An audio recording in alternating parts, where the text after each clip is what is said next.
Hey, good evening. Welcome to Captive Audience. I'm Sunny Danforth. It is Friday. It is the last Friday of June 2025. It's June 27th, and it's a gorgeous day, absolutely beautiful day here in Northeast Oregon. And well, I have got a lot of things to cover tonight, so we're just going to dive right in. Um, so we have got there's news that you just can't believe it. It's like you can't make this stuff up. And that is the very first story that I had just posted there, and it's from KGW. Oregon State Hospital uses taxpayer funds to buy sex toys for patients. Now, this is the psychiatric facility.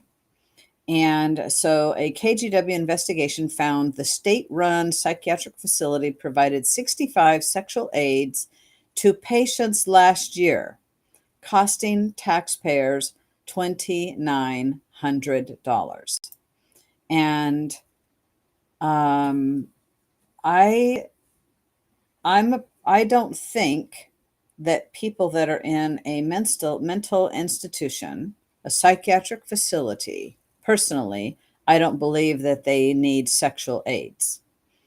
I don't have any idea what's around this, and what that's for. But I just went, you cannot make this up. And uh, how does this make sense? I don't know. This is are you feeding people's fantasies? What's going on? And I just don't know how they can justify it. Yes, it's only $2,900. But let me tell you, $2,900 here, $2,900 there, things do add up. But so the state hospital apparently openly promotes sexual health. And now this is a psychiatric hospital. And so you need to promote their sexual health. And maybe there are people that like children. So are you buying them children, little dolls? Or what type of sex toys are they buying? I don't really want to know. But they apparently varied in price from just under $15 to $85.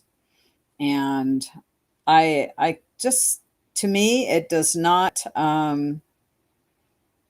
doesn't compute at all.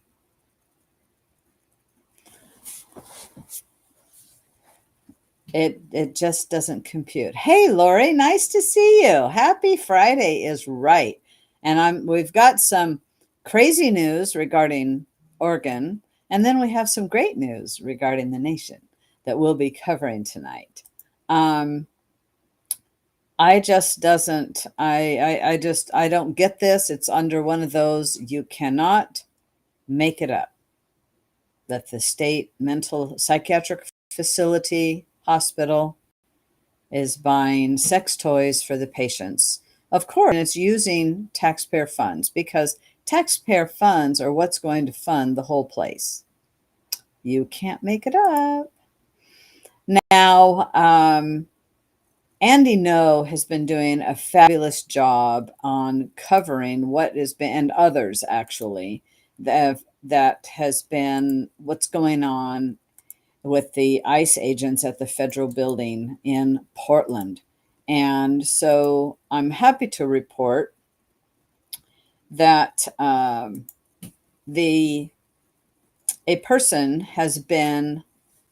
somebody was throwing knives at the Oregon ICE agents and also trying to fire off Roman candles, and they've been arrested. That's the good news. If they're still being held, I don't know. But, that's a federal offense. It's a federal facility, and they are ICE agents is a federal deal. This is not state. And So the good news is the person has been arrested, and I hope that the book is thrown at them, because this type of thing has to end. It absolutely has to end. It's one thing to have a protest, to have a peaceful protest, but not this. Not this at all. That is not right. And what are you protesting? You're protesting that they're arresting rapists, murderers, very, very violent people that are in our country illegally. Yes, they're picking up some others as well. People that have warrants, people that already have the order to leave the country and they've decided to stay, some of which has been maybe 20, 25 years. Sure, they have a life here, but they had an order to leave and they never did. So that's a crime, and they have the right to pick them up and take them out. That is that is absolutely what I think, and I'm all for it. Well, I just saw tonight some big news. This is out of OPB, and that this story was updated this afternoon about 1 o'clock from OPB, that the Oregon Democrats' major transportation bill is dead. Sources say, according to 4 sources. And the party is because sine die, the absolute constitutional end of the session is midnight on Sunday, the 29th. But they could end the session tonight at midnight and or Saturday. So were scrambling to try to come up with some alternative to this multi-billion-dollar road funding bill. And it might be that we're getting, I heard today from someone that we might be getting like a 3 cent a gallon gas tax, or 3% or something, another percentage. So Friday morning, there was an amendment to a separate bill that would institute a 3-cent increase to the state's existing 40 cents a gallon gas tax. So maybe that's what they're going to end up passing, or compared to a 12 to 15% that's also been considered. We're going to have to wait and see, but I will tell you, I wouldn't let off any of the pressure. I would contact your representative and any representative and tell them to vote no, especially Kevin Mannix. I still cannot believe he voted yes to get this after voting several times. I'm just over it. His excuse makes no sense. Well, they've dialed back some of the taxes. You know what? We don't need more taxes. We need Oregon Doge is what we need. We do not need more taxes. Oregon has a lot of income. It's the spending problem and the corruption that's going on, that I believe is going on. So we're going to have to see. I think this is this is like fabulous if this bill, 2020 House Bill 2025, is absolutely dead. Let's hope that, and I've heard that they don't have the votes. There's bipartisan opposition to this, and yeah, and they say, oh gosh, the roads are getting so bad. Well, hello, they can put money into the roads. They have the money. It's where they choose to spend it. So, like one of the bills that passed was that they wanted to. Let me see. They passed. Let me find that one if I have it real quick here.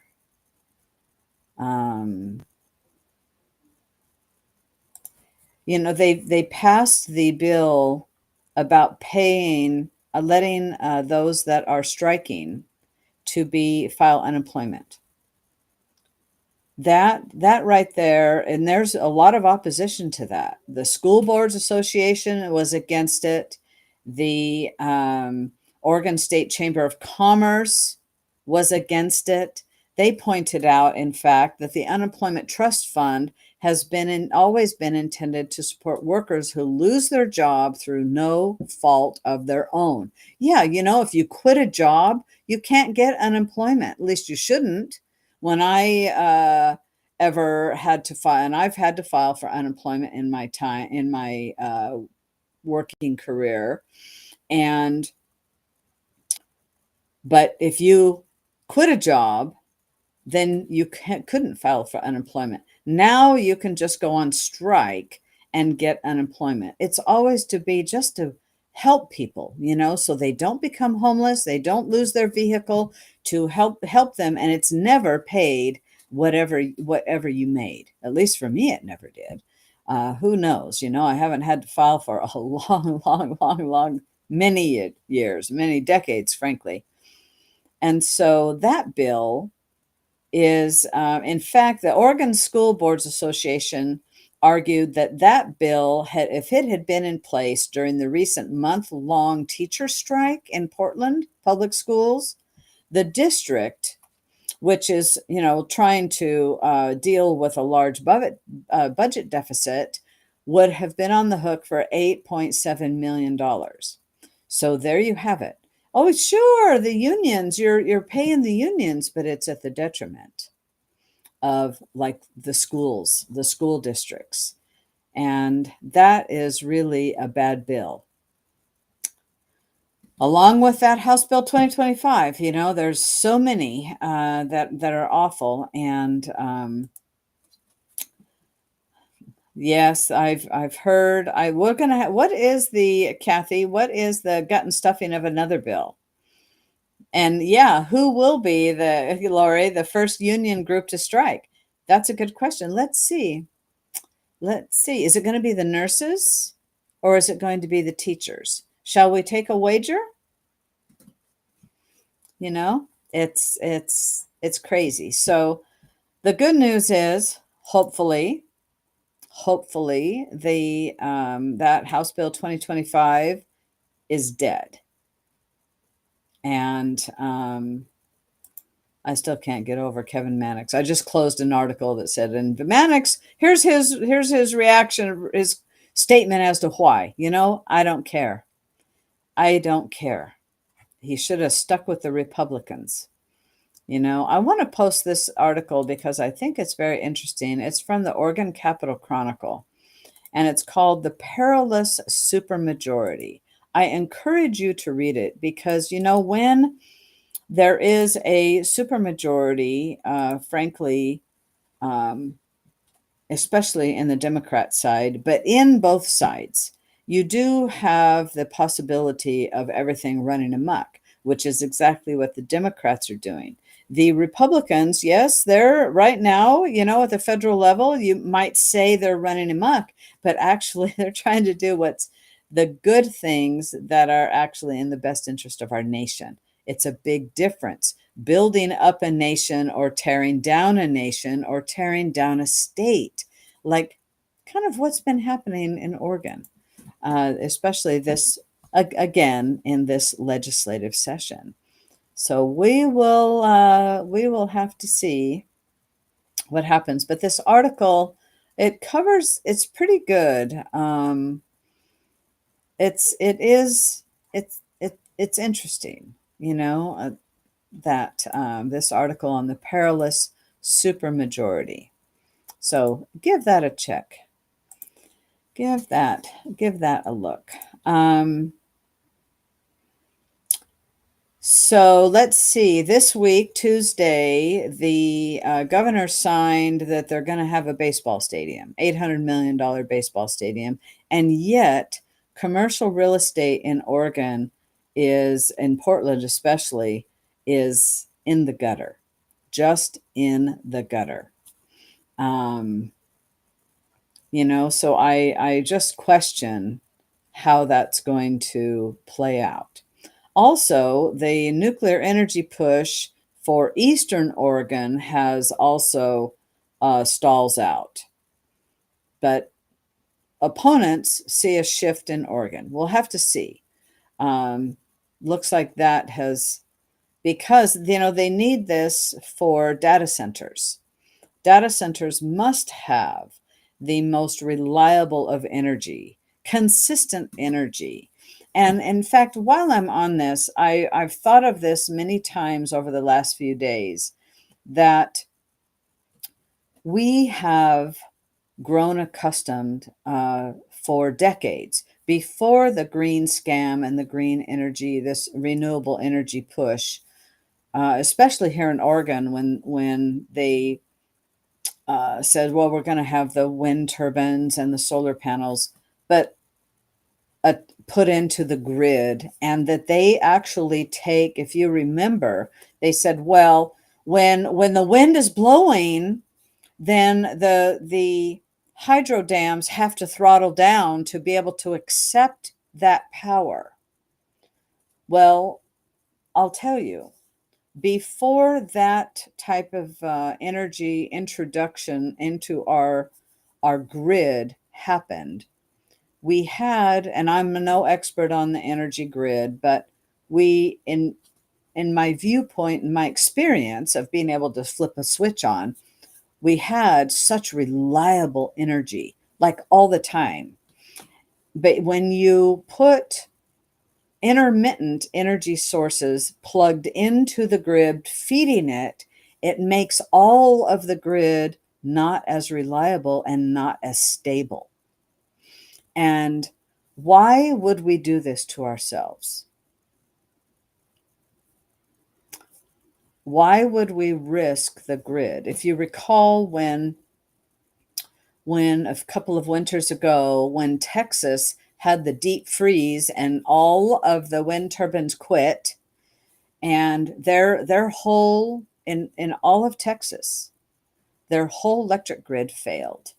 And when that happened, it failed because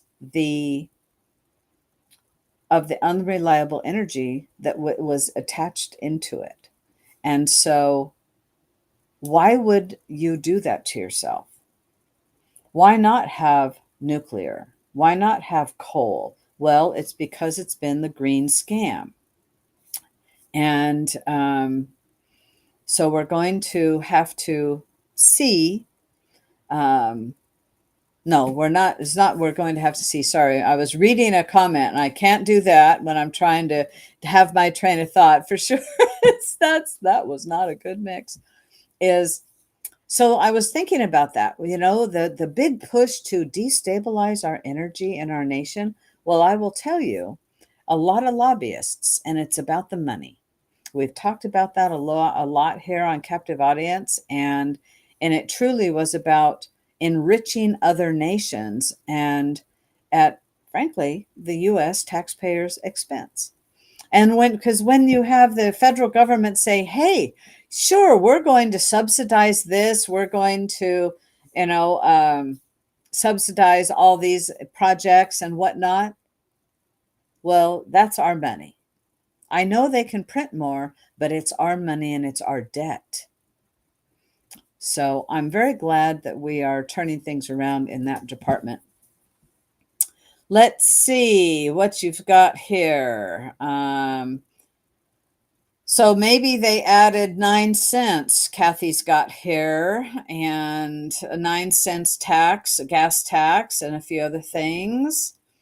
What do you think of the city imposing a 9-month tax on the utility bill for fire and police? As if the property taxes aren't enough. I would say no. In my city, absolutely, I would say no. And the kicker steel, I haven't heard anything about the kicker steel. What is going on? That's very good. That is very good. In fact, I've got many articles open here, and they've been very quiet with the kickers, trying to steal the kicker here. And so I don't know. I hope that the session ends tonight. Okay. I absolutely hope the session just ends tonight and we're done with this nonsense. But hey, today on a national scale, the day has been awesome. It really has been awesome. So, first thing is, I want to mention that Trump, the U.S. has brokered an agreement between uh, Congo and Rwanda. And they have been that, and this is sounding like it's could end an almost 30-year war in Central Africa. So the U.S. has brokered an agreement. They have now, Congo and Rwanda have now signed the agreement, and it's igniting a race for access to vast reserves of critical minerals and precious minerals. Well, I'll tell you, China has been after all of this, and who knows, they could have even been feeding this war, because when you have conflict, it's some countries, nations really would like conflict, and this could actually give China a really heavy blow. Experts are saying that the peace deal with the Congo could deliver a heavy blow to China. That would be a very, very good thing. And so the United States is after Congo's resources, which include cobalt, tantalum, and lithium. And these are essential to the global energy transition to electric power, and they're used in electronics and computers, cell phones, and the production of weapons and military equipment. So, kudos to, and I will tell you, our Secretary of State, Marco Rubio, and Donald Trump to broker this deal. It is, if China, if Ukraine isn't going to make a deal, I will tell you, Trump is going, okay, where else? Where else can we go? Let's go. Let's get this done, because he's looking out for us. Thank God he's looking out for us, our country, and because we need these critical minerals, not menus, minerals. So, let's see. What was that about? I don't know. Yes, AOC did push the green scam, but the green scam's been happening a long time. We can thank Bill Gates, and who was the guy? Oh, I'm so glad I'm not remembering his name. I can still see his face though. Al Gore and the green scam, the climate hoax. So anyway, another good deal is because of the Supreme Court decisions, which I'm going to get to a minute. Homeland Security ends the temporary protection. Today, Homeland Security ends the temporary protection status for 500,000 Haitians. The agency advised Haitians under the program to self-deport. And if you recall, there were communities that it's actually 521,000 Haitians. And then, a court says, so nope, you can't do that. We've had the lawfare against Trump's administration. But that lawfare ended today. It didn't, but it ended in the nationwide sense. We'll get to that in a minute. So it did come after the Supreme Court ruled on May 19th that the Trump administration could proceed with ending the temporary protected service for Venezuelans, signaling that other terminations may also be permitted moving forward. And in a separate order on May 30th, they had said that the administration could immediately revoke a separate status known as parole for Cubans, Haitians, Nicaraguans, and Venezuelans. So this is fabulous news. And for one, I'm very, very happy. Of all of our travels in the Caribbean for several years, that was one country that I never wanted to visit because I knew people that had been, and Haiti is a very, very, very poor country. I feel for the people because their leaders have purged and just taken whatever resources the country had and what financial aid they're getting and have enriched themselves, and they have not helped elevate their people. They've not helped to elevate the population. And they need to, you remember when Trump said they're eating the cats and the dogs. That was the Haitians. And they will, so I'm very glad. I don't have anything against the Haitians. I've met some very nice Haitians, but you need to come here legally. You need to be vetted, come through the front door, not the back door or the side door, or slide through on some app, you know, criminally. So, yeah, there we go, Pat. That's right. Christy Nome said they'd pay to fly them back. And if not, they'll never, if we have to deport them, then they're not coming back. They will not get reentry. But I will tell you, Congress, these things that Trump has enacted, Congress needs to codify. For example, just that. If you have been deported because you've overstayed a visa, you were not here lawfully, you've been given an order and you decide to overstay, and now you're caught and you are deported, you should never gain reentry. And Congress needs to do that. The Congress is who makes laws, and they need to codify that type of thing. It will help our nation to not be such a beacon of the illegals coming here. And we are a beacon. People are risking their lives. Many have died trying to come to the United States because it still is the land of milk and honey. We live in the best nation. You can arrive with $25 in your pocket and build yourself up. People will help you. And if you are willing to work hard, you can become anything. You can make a business and be quite successful. And there's so many countries that does not happen. But here in America, it does. It's a possibility. So I wanted to, before I get to the Supreme Court, I wanted to talk about Kash Patel and Dan Bongino say that prior FBI leaders hid evidence of the Chinese interference in the 2020 election. And that has got to, we have to keep this in the headlines and keep the pressure on to, I know that they are investigating this and they have already released some, declassified some files and so what they're saying is that previous FBI leadership chose to play politics and withhold key information from the American people. Both of these, the Bureau's new top leaders say. And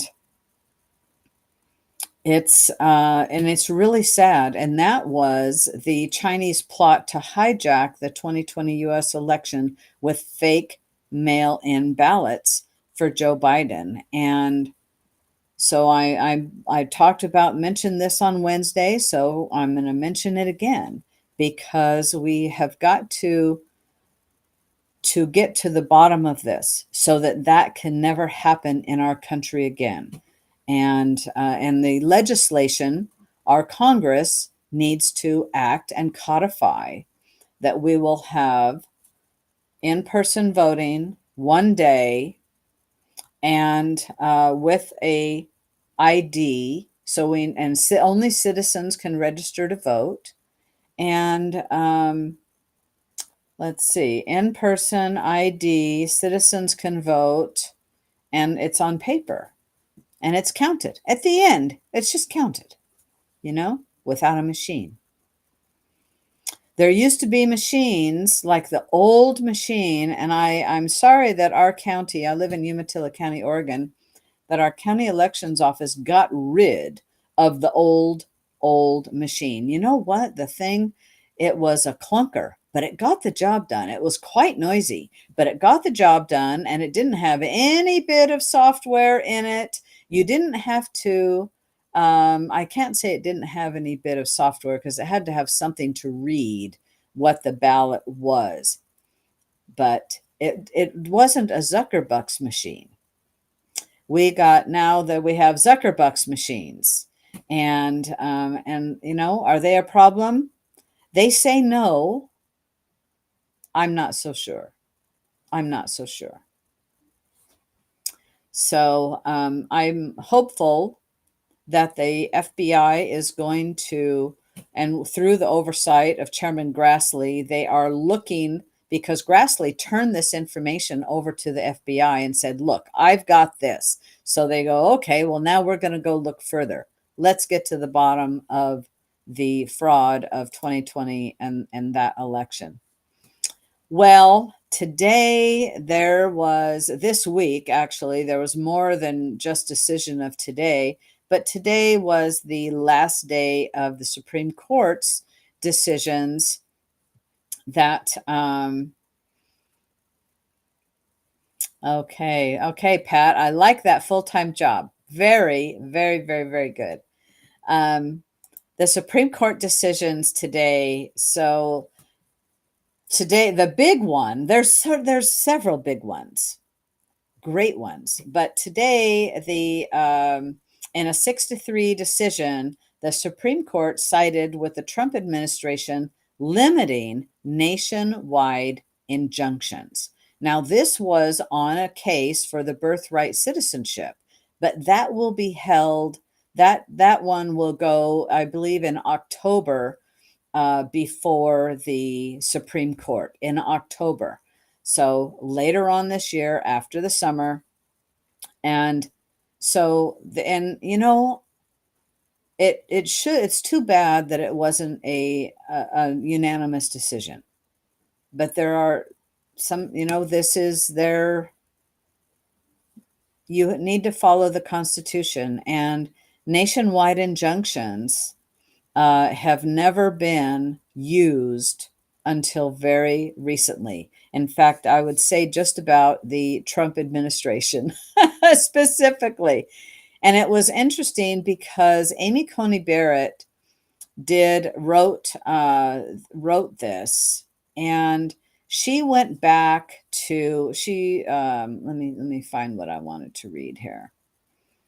She wrote for the majority, and she said that universal injunctions likely exceed the equitable authority that Congress has given to the federal courts.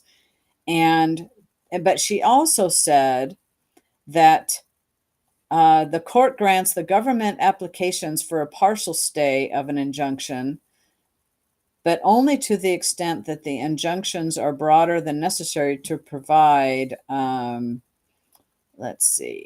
to provide complete relief to each plaintiff withstanding to sue. And more specifically, the court said that the Judiciary Act of 1789 had not granted courts such broad authority.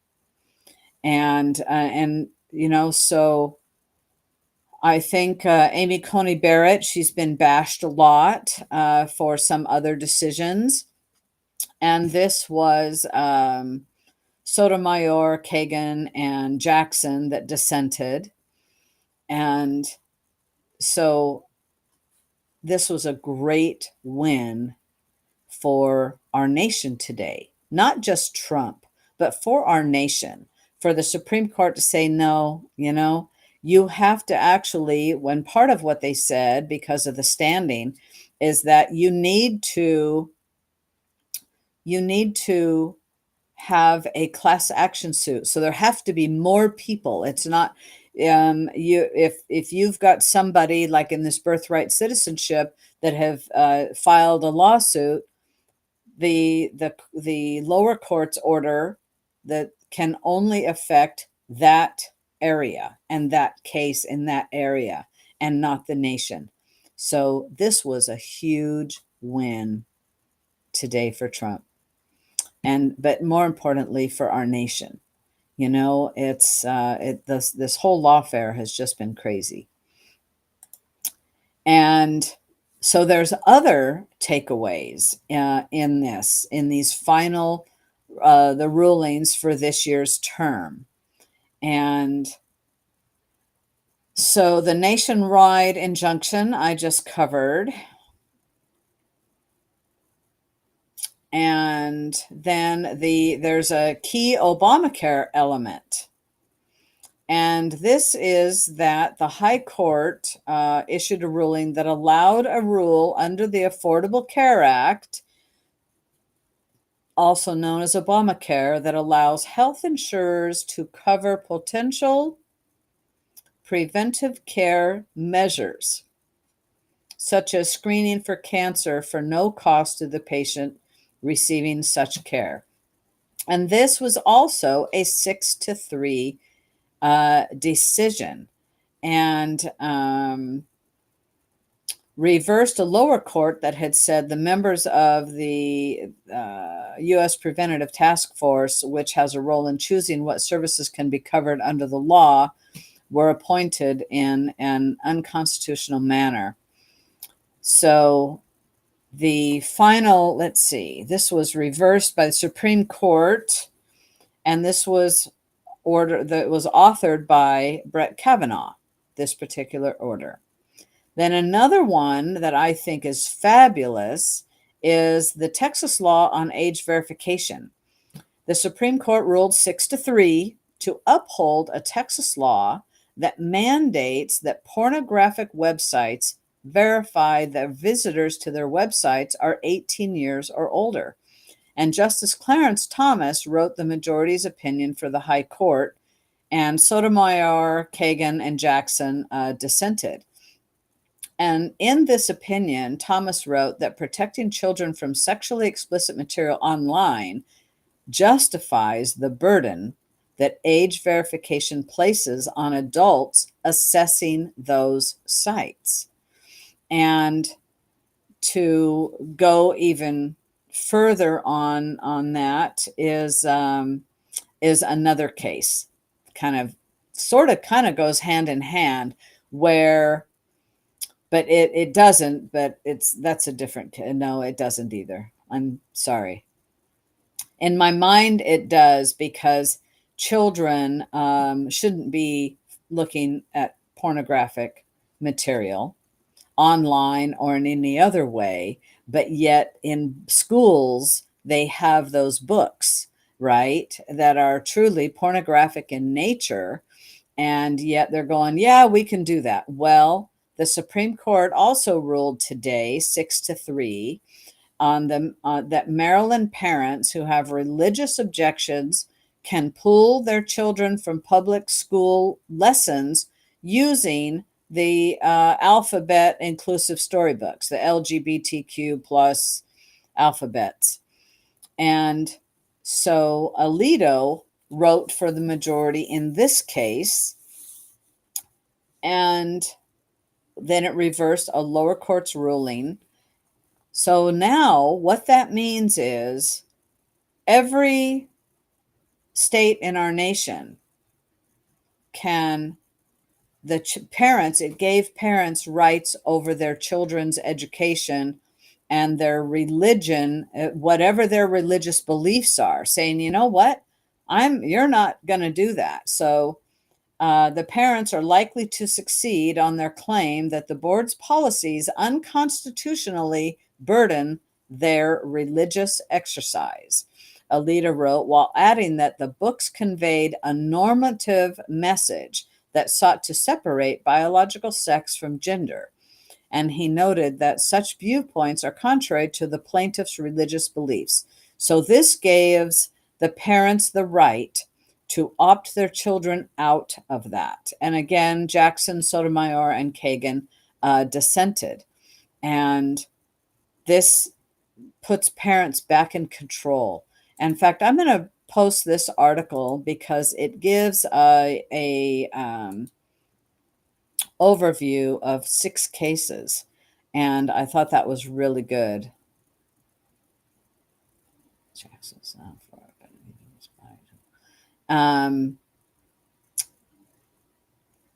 So then this other one is, this one is different because Gorsuch, Alito, and Thomas dissented on it.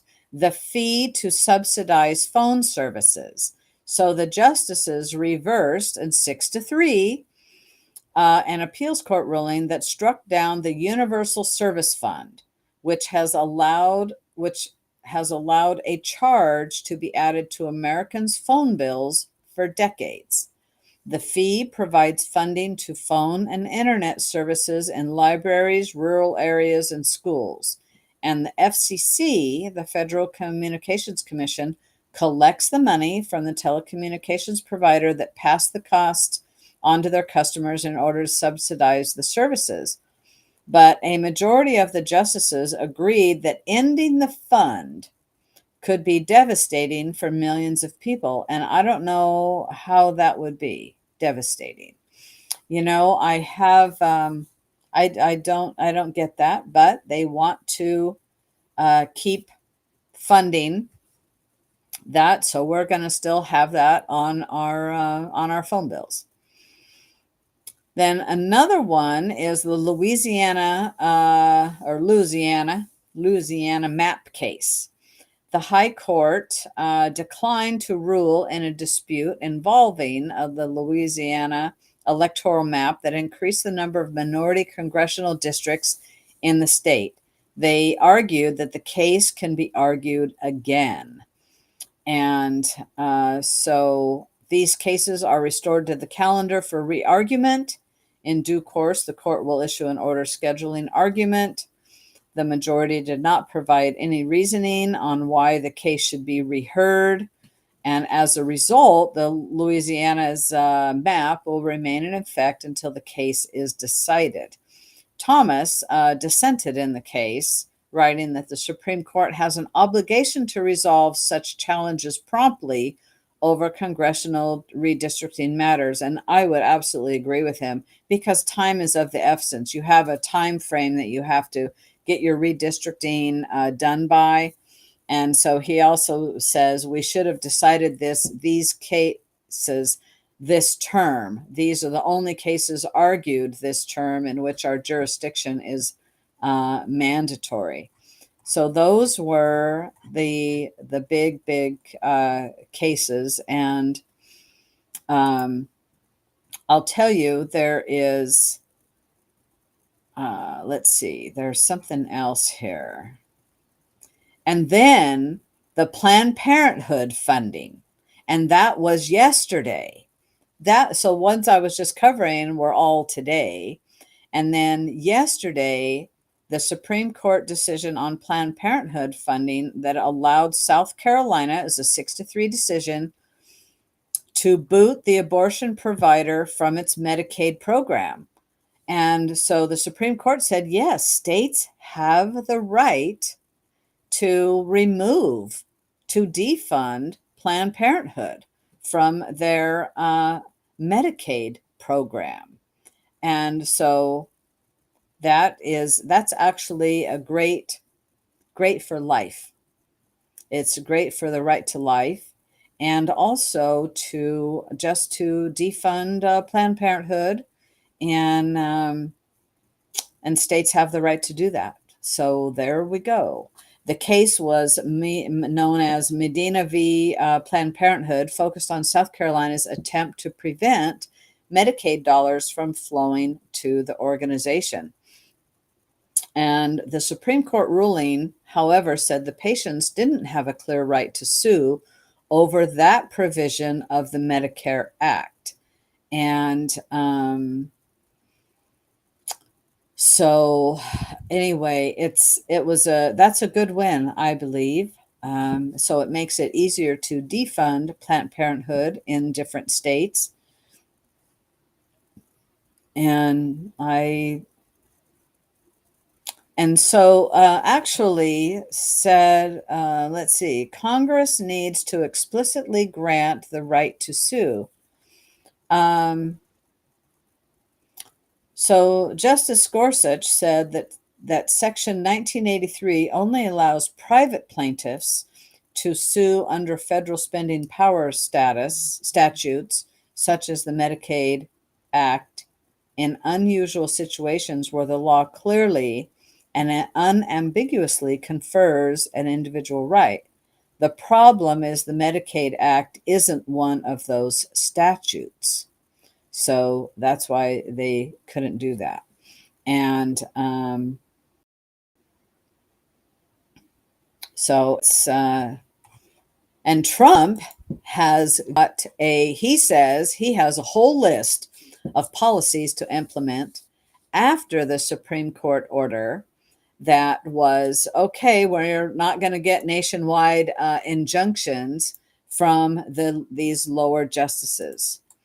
And so he has got a litany of items, a whole list of policies to implement. Among them is birthright citizenship, ending sanctuary city funding, suspending refugee settlement, freezing unnecessary funding, stopping federal taxpayers from paying for transgender surgeries, and numerous other priorities of the American people, he said. So, so buckle up, because I think some of these executive orders that he had signed, and maybe some more coming, now that the Supreme Court has issued that a federal judge does not have the right to issue a nationwide injunction. So there we have it. That's what we've got today. I wanted to, while it's looking bleak in Oregon, although it's looking like that gigantic tax bill did not pass. Yeah, Lori, that's what I voted for too. I voted for that too. All of Trump's policies and his peace and his policies. You know, that's what I don't care what the propaganda media says. He is all about peace, and he is about America first. It doesn't mean we're isolationists. It means that we will take care of the American people before we take care of other nations, and that's as it should be. Every nation should be doing that if they aren't already. So I'll tell you, like and share. Everybody have a wonderful weekend. There will be more good news coming. I guarantee it. There will be some more good news coming. Some of the best news will be that the legislation session ends in Oregon tonight. I hope it does, without any big surprises. So have a good night. Thank you for joining me. It's always a pleasure to read your comments and interact with you guys. Good night.